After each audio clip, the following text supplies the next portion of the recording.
श्री उमापति महादेव की जय। श्री लक्ष्मी नारायण भगवान की जय। नवग्रह देवताओं की जय। शनिदेव महाराज की जय। प्रिय भक्तजनों, आज हम इस वीडियो में शनिवार व्रत कथा सुनेंगे। तो आइए शुरू करते हैं। उससे पहले आप सभी प्रेम से बोलिए शनिदेव महाराज की जय। नवग्रह देवताओं की जय। एक समय स्वर्गलोक में इस बात पर विवाद छिड़ गया कि 9 ग्रहों में से सबसे बड़ा कौन है। यह विवाद इतना आगे चला गया कि यह एक युद्ध की स्थिति बन गई।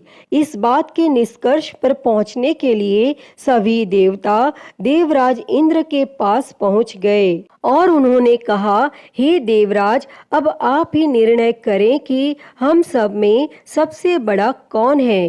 देवताओं द्वारा पूछे गए इस सवाल से देवराज इंद्र उलझन में पड़ गए। तब इंद्रदेव ने कहा कि मैं इस प्रश्न का उत्तर नहीं दे सकता हूँ, मैं असमर्थ हूँ। इस सवाल का जवाब पाने के लिए वह सभी पृथ्वी लोक में उज्जैनी नगरी के राजा विक्रमादित्य के पास गए। तब राजा विक्रमादित्य के महल पहुंचकर सभी देवताओं ने प्रश्न किया। इस पर राजा विक्रमादित्य भी असमंजस में पड़ गए। वो सोच रहे थे कि सभी के पास अपनी अपनी शक्तियां हैं, जिसके चलते वो महान हैं। अगर किसी को छोटा या बड़ा कहा गया तो उन्हें क्रोध के कारण काफी हानि हो सकती है।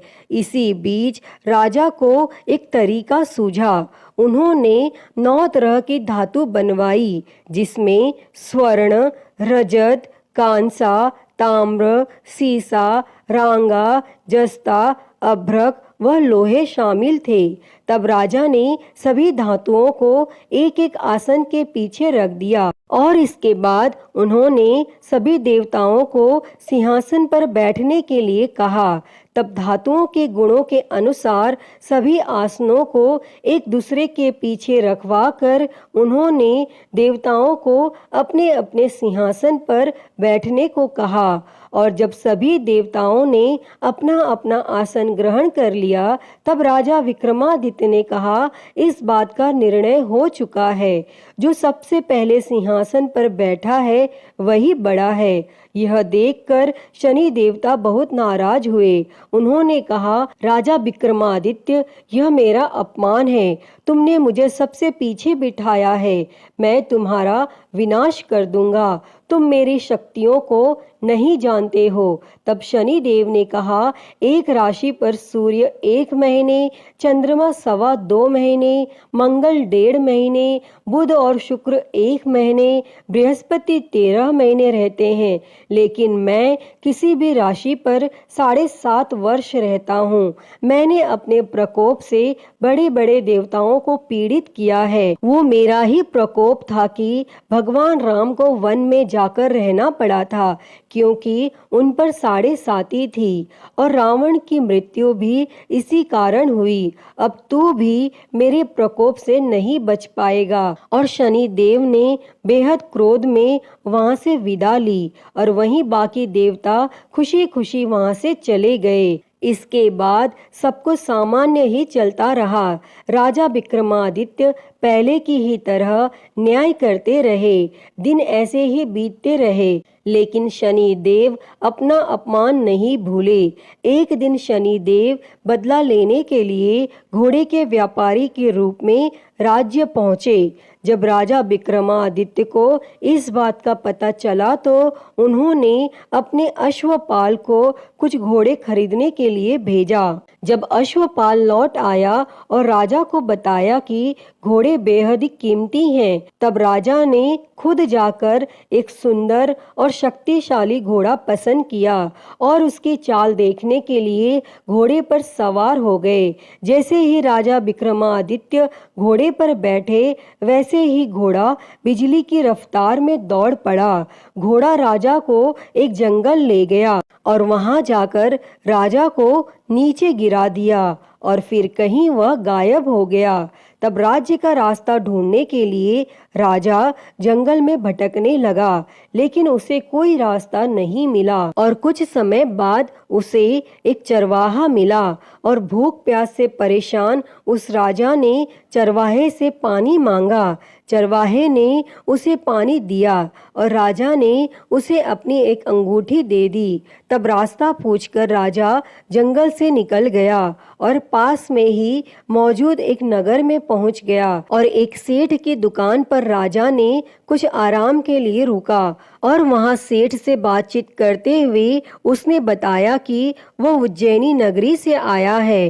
तब राजा कुछ देर तक उस दुकान पर बैठा। जितनी देर वो वहां बैठा, सेठ जी की काफी बिक्री हो गई। तब सेठ ने खुद को बहुत भाग्यवान समझा और सेठ ने राजा को अपने घर खाने पर आमंत्रित किया और सेठ के घर में एक खूंटी पर सोने का हार लटका था और उसी कमरे में वह राजा को छोड़कर चला गया और कुछ समय बाद खूंटी उस सोने के हार को निगल गई। तब सेठ ने विक्रमादित्य से वापस आकर पूछा कि उसका हार कहाँ है। तब राजा ने उसे हार गायब होने की बात बताई। इस पर सेठ ने क्रोधित होकर चोरी करने के अपराध में विक्रमादित्य के हाथ पांव काटने का आदेश दे दिया। तब राजा विक्रमादित्य के हाथ पांव काट कर उसे नगर की सड़क पर छोड़ दिया गया। फिर कुछ समय बाद विक्रमादित्य को एक तेली अपने साथ ले गया। तेली ने उसे अपने कोल्हू पर बैठा दिया। वह पूरा दिन बैलों को आवाज देकर हाँकता था और विक्रमादित्य का जीवन इसी तरह यापन होता रहा और उस पर शनि की 7.5 थी, जिसके खत्म होने पर वर्षा ऋतु शुरू हुई। एक दिन राजा मेघ मल्हार गा रहा था। उसी समय उस नगर के राजा की बेटी राजकुमारी मोहिनी ने उसकी आवाज सुनी। उसे आवाज बेहद पसंद आई। मोहिनी ने अपनी दासी को भेजकर गाने वाले को बुलाने को कहा और जब दासी लौटी तो उसने अपंग राजा के बारे में मोहिनी को सब बताया, लेकिन राजकुमारी उसके मेघ मल्हार पर मोहित हो चुकी थी और अपंग होने के बाद भी वह राजा से विवाह करने के लिए मान गई। जब मोहिनी के माता पिता को इस बात का पता चला तो वो हैरान रह गए। तब रानी ने अपनी बेटी को समझाते हुए कहा कि तेरे भाग्य में किसी राजा की रानी का सुख है, तू इस अपंग से क्यों विवाह करना चाहती है। लेकिन समझाने के बावजूद भी राजकुमारी अड़ी रही और अपनी जिद को पूरा कराने के लिए राजकुमारी ने भोजन छोड़ दिया। तब अपनी बेटी की खुशी के लिए राजा रानी अपंग विक्रमादित्य से मोहिनी का विवाह कराने के लिए तैयार हो गए और दोनों का विवाह हुआ और वह तेली के घर रहने लगे। और उसी दिन विक्रमादित्य के सपने में शनि देव आए। उन्होंने कहा कि देखा तूने मेरा प्रकोप। तब राजा ने शनि देव से उसे क्षमा करने को कहा और उन्होंने कहा कि जितना दुख आपने मुझे दिया है उतना किसी और को मत देना। तब इस पर शनि देव ने कहा, राजा, मैं तुम्हारी प्रार्थना स्वीकार करता हूँ।